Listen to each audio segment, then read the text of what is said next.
What's going on, y'all? Camera there, but I'm looking at the timer as well. I just set a 10-minute timer for myself because yeah, I just wanted to share my journey with the artist way. So if you don't know me, I'm Mike Brown. I host a podcast called The Art of Letting Go. I do music, podcasting, I paint, photography. I do a little bit of everything and also facilitate a workshop for the artist way. This is my fifth time facilitating, so it makes it like my seventh time reading a book. And every time I go through it, I get a different experience. I was inspired by Dochi to do this and share my experience this time doing it because this one feels like this it feels a little different doing it this time. So shit, just to start, um yeah, this is week 1 and some of the stuff that I just wanted to share some of the stuff that's been coming up for me. I feel like almost like lost for words of what am I going to talk about, but yeah, I just want to come on here and share every week, just 10 minutes of what's been coming up for me. But yeah, this week we're writing a contract. I'm actually doing this with a group. Um, and I always find that I'm the only male identifying person in these groups that I'm in, and nothing wrong with that. But yeah, it's something I'm like always like hyper conscious of because do men not value creativity or just like, you know, putting putting effort into like um our development, our personal development, professional development. I don't know. It's something I think about a lot. But one of the exercises that we do is to create 5 imaginary lives. And usually I'm creating these lives based off of like shit that I would love to do in this lifetime. Like I've talked about like being an art dealer, just some of the coolest shit. And one that stood out to me this week that I did that hasn't came up for me before was being the ocean. And I think the reason why was just because I enjoy the beach so much and I see how much other people enjoy just the existence of the ocean. Not trying to get too deep, but but that's what I felt. And the ocean is also very beautiful, but also it's dirty. It's full in its vastness, and that's what spoke to me as far as being the ocean. I've been journaling every day, so part of the process is to journal 3 pages a day, just morning, just dumping your thoughts. And yeah, it's this time around. A couple of days it's been a little hard, but I've been getting the process done, and I think it's more so hard because of when I do it. Like when I wake up immediately and start journaling, the process is easy. I feel like my thoughts are just flowing. But as soon as I touch my phone, get on social media, or, just not start my day with journaling, I feel like I'm overthinking, like I'm holding back from myself in a sense. And saying that out loud right now, what's been coming up for me the most in the process of this first week, and I'm sharing because when I facilitate these workshops, I'm usually giving other people a space to share their thoughts and their feelings and what's coming up for them. But what's came up for me the most this week is that I haven't been nurturing my creative as much. I've been super focused on um, some of the client work that I'm doing. Like I've been blessed this year to be able to use my creative skills, podcasting, um, content creating, to do it for other people and their businesses.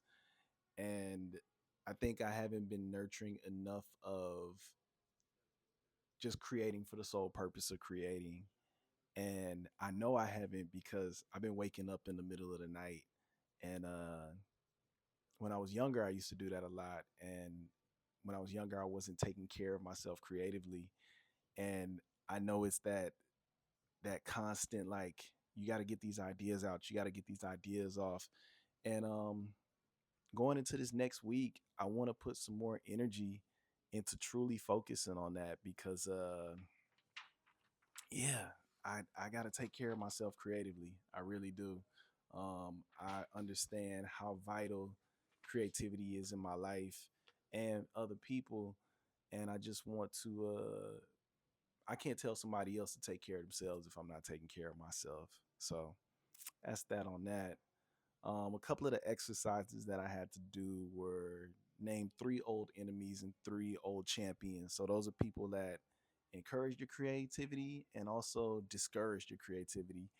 And it's funny. My three champions, I'll share my champions first, but my three champions that came up were my mom, my friends from college, and my aunt. My aunt used to um, encourage me to just like be creative, and like she would have me like sing and dance at her parties. I'm sure there's like video or something that exists somewhere, but as I was as a kid, she used to have me like just perform. And it used to be fun. It used to be really fun. And like all my friends have always just encouraged me to be creative, like especially when I started getting into music production. Like, I have friends that tell me to this day how like some of my production impacted them at different parts of their journey. So, it's cool. And even like being in that space of creating music again, it's been nice to check in with those people and them to hear my progression, but also like for me to hear my progression, because I think so much of our um, reward system as creatives can be through external validation. And I'm really trying to step away from that shit and just validate myself. So it's been a process for sure. One of my old enemies that I didn't really see as an enemy, because I was literally chasing a fucking wizard, like, looking for somebody to, I guess, make me feel better about myself than I did, or like validate me more than I could have validated myself. And one of those people was a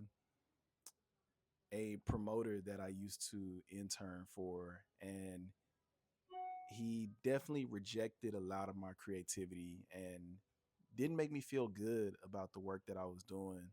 Um, like he kind of just always just shitted on me, and because of the people that he was connected to, like the producers and the rappers and stuff that he was connected to, I used to take that shit personal and think that I wasn't that good. And fast forward to today, I can't tell you what the fuck he's doing, but I can tell you I'm still here creating and being creative.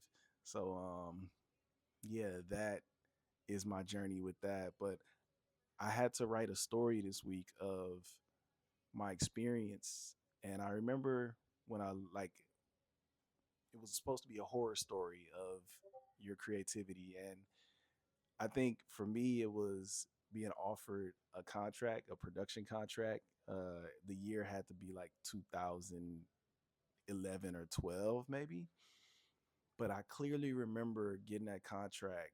Um, and my mom made me feel like it was her that made this happen from praying, and I was just like, damn, like I'm not skilled enough to have got it on my own. I remember this same person I was telling you that I was interning for, he told me I wasn't going to be able to work with certain artists if I take this contract. And he was telling me about this well-known producer that wanted me to work with him and be his engineer. And if I take this contract, I don't do it, which I don't regret. Let me also say that I don't regret not taking the offer.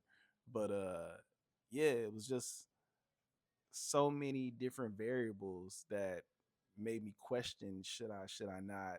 And I remember going to New Orleans because again, my mentor at the time was like, "Yo, go to New Orleans. You could be the engineer for this producer." And I'm like, "Cool." I get out there, and the producer doesn't show up for like a week. I'm in New Orleans for like a week or two, and just kind of waiting around for work. Mind you, I'm living in LA, and kind of just putting life on hold for this. And yeah, I guess he didn't think that I was really gonna follow through with coming out there. And he waited like 2 weeks just to tell me that nothing was gonna happen. And I was like, damn, I wasted my time. Um, he wasted my time. And I feel like my perception of him shifted. And I'm saying all that just to say, don't wait around for no wizards. Don't wait around for nobody to come save you. Really go for this shit yourself. Connect with people that really truly believe in you. Like find the people, find your tribe, whatever words you want to put on it, your homies, like whoever. Find those people that really believe in you, and let them be your references.